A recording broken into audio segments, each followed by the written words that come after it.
B.S.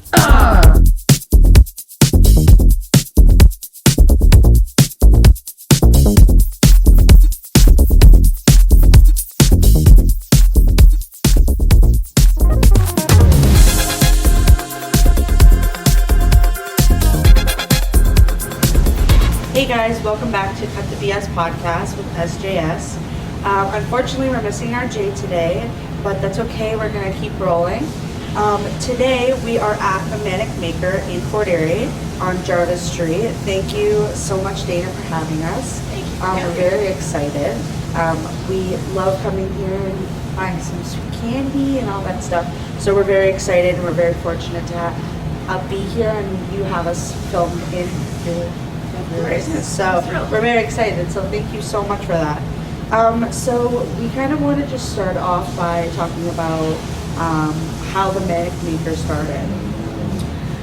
Manic Maker was an evolution of several different businesses over the years.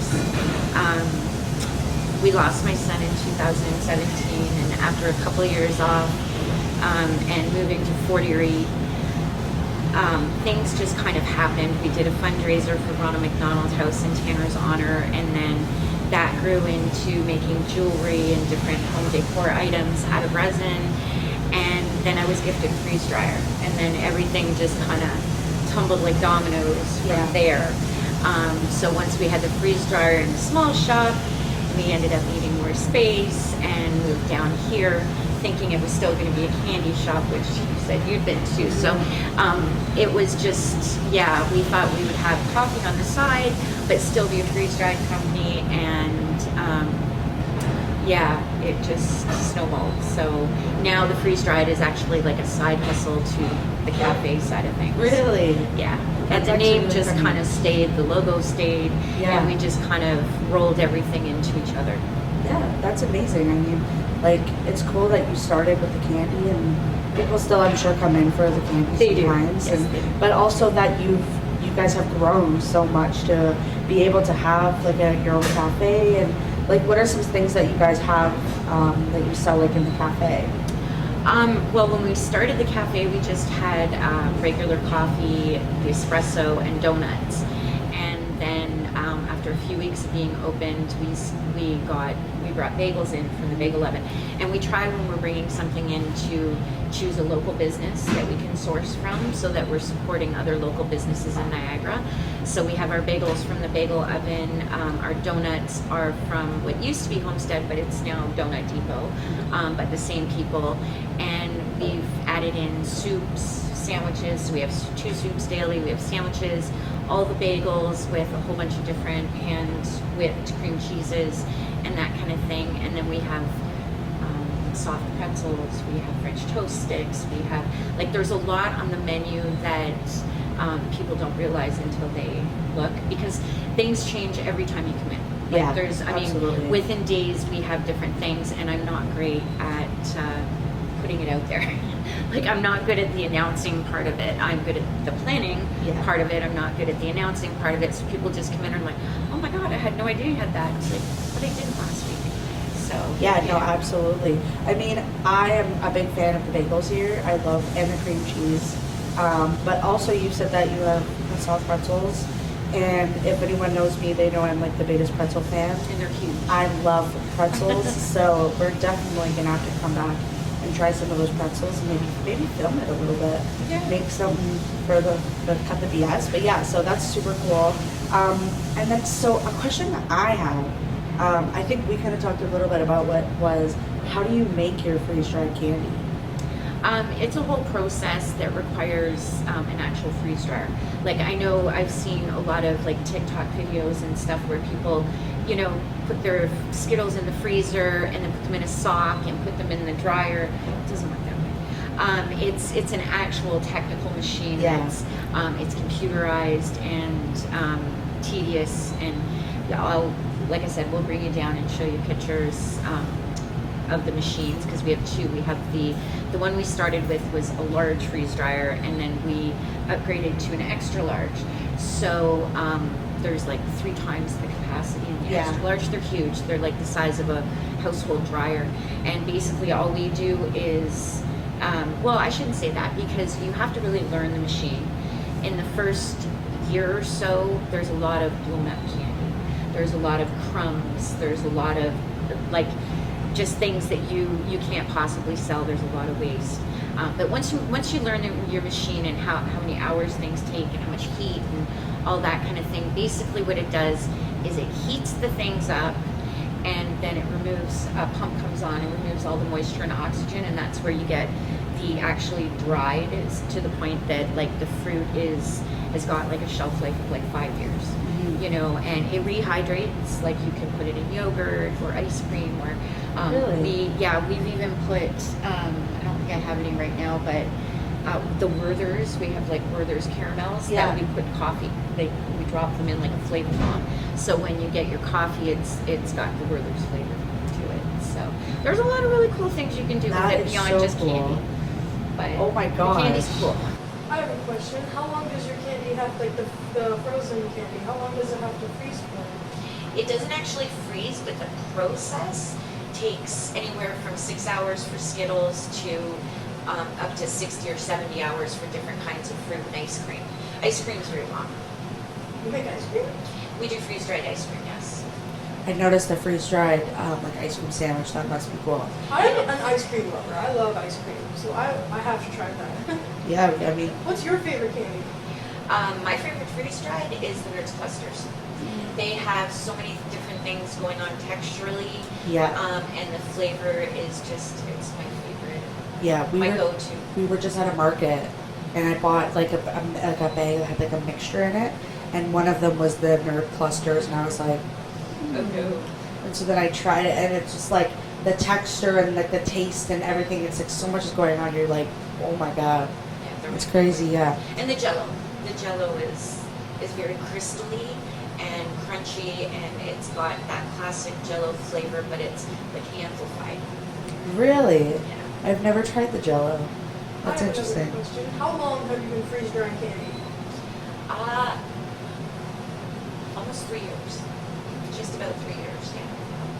Yeah. We haven't had we opened the first little store in March of 2022, and then we opened here December 1st of 2022, and we just had our 1 year anniversary. Sorry, that doesn't make sense. 2023, because we just had our 1 year anniversary here. So How did you discover how to make freeze dry candy? I used to, or I still do. I have a pantry, and I do pickles and jams and preserving different foods. Like I'll preserve things from my garden. And so I had always done that, and then my stepfather bought me the machine. I saw it on a food preservation website that I was following. I think it was a homestead type thing, and I saw the machine, and I said I wanted it, so my stepfather bought it for me. And that's what started it, was him buying that machine, because I didn't know about all this until after I had the machine.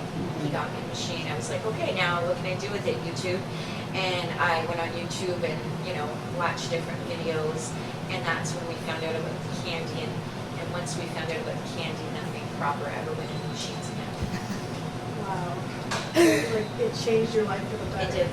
That's amazing. It did. That's The awesome. freeze-dried totally changed my life. So before we get into, we have like a little segment that we wanted to do, but before we get into that, I thought maybe you could kind of just touch base more about your son, if you were comfortable with talking about that. Because I know you have like a little campaign that you guys do here, right? Yeah, we So- have one.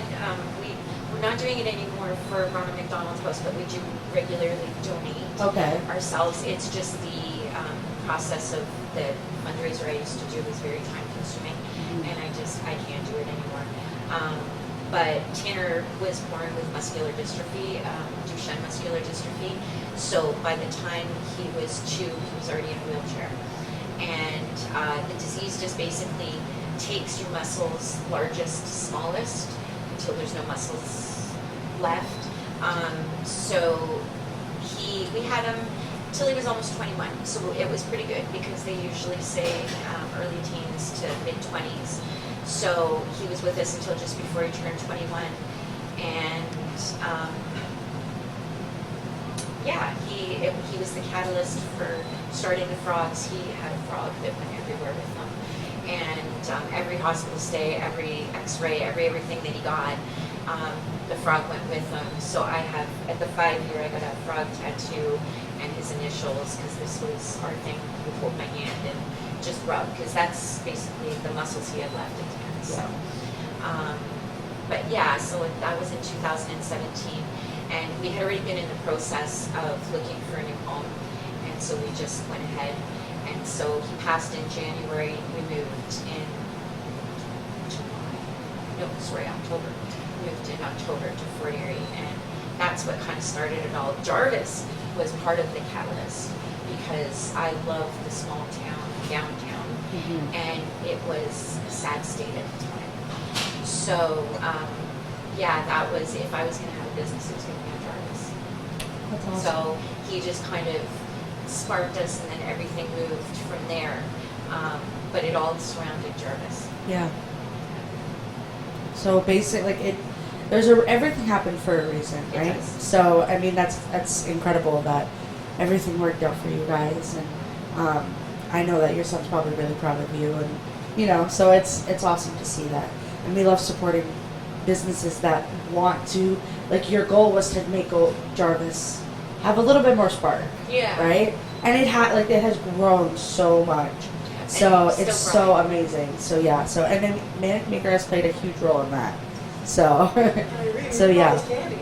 I think we gave people the courage to do their thing yeah, because they saw we were doing our thing successfully. So I think that helps small businesses make the decision when you see, a business that's new and a little bit different that's actually able to keep going. yeah, So, absolutely. So to kind of end off our episode, we have a segment that we're gonna do. So it's this or that candy edition. okay. So basically, it's pretty self-explanatory. You pick one or the other. Yeah. So the first one I have is Reese's Cups or Hershey Kisses. Reese's Cups. Yeah, I'd go with Reese's Cups. Reese's. I know you'd go with 100. Reese's They don't Cups. freeze dry though. Do they really? They don't? No, They don't? no, anything with really high oil content, which chocolate Yeah, tends to. it's the Like, peanut butter soil. Yeah. we have the M&M caramel because the caramel freeze dries, but the chocolate just basically sits in the nooks and crannies. So and, Really? yeah, the peanut butter cups were kind of devastating to me. I could alter them, but it would be a long process. So next one is Sour Patch Kids or Jolly Ranchers. Jolly Ranchers. Jolly Ranchers. I'd go with Sour Patch Kids. I They like don't Sour freeze Patch dry Kids. They don't. But the sugar maybe. They have too much cornstarch. Mm. Yeah, so anything with that texture, that like chewy, like pulled chewy, Yeah. it's got too much cornstarch in it. It just doesn't pop. It ends up like it'll get Interesting. hard, but it wouldn't be an appetizing part. That's really interesting. Jelly beans or gummy bears? Jelly beans, black I'd beans. go gummy bears. Gummy bears. Baby Ruth or Three Musketeers? Three Musketeers. Yeah, Three Musketeers. I don't understand. I don't know neither. Selena doesn't know. You only ever eat Reese's Cups. Really So, sweet candy. Almond Joy or Mounds? Aren't they both the same? No, but I think it's American. Yeah, I would have. I think almond joy because I've had that one. Yeah, I'd probably go with the Almond Joy Yeah. because I don't think I've tried the other one. Is that chocolate? Almond joy? Yeah, it's like it has like nuts in it. Oh, okay, then sure. I'll Okay. A Hershey bar or a Kit Kat? Kit Kat. Yeah, definitely Kit Kat. Oh, that's so hard. They're both my favorite. Can I choose both? Sure. Both. Skittles or Starburst? Oh, That's a tricky one. It is. Because That is Skittles super have tricky. changed my life, and they were my son's favorite candy. Ironically enough, before we even knew what freeze drying was, my son's favorite candy was Skittles, but towards the end he couldn't chew them because his jaw got weaker. And so it was ironic that Skittles changed my life. But I would say Starburst and like the red ones. Right? Yes. No one ever likes the red ones. I love them. They're the Like I would. This is so like I might get canceled for this, but I would pick the red over the pink. There's pink Skittles. Yeah. No, pink Starburst. Oh, Starburst. Like I would 100%. I don't know why, but that's interesting. So then the last one is Junior Mint or York Peppermint Patty.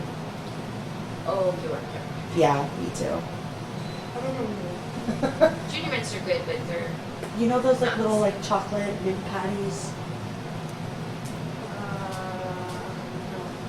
It's okay. They're Chocolate, sure, the chocolate patties. The chocolate They're patties. pretty good.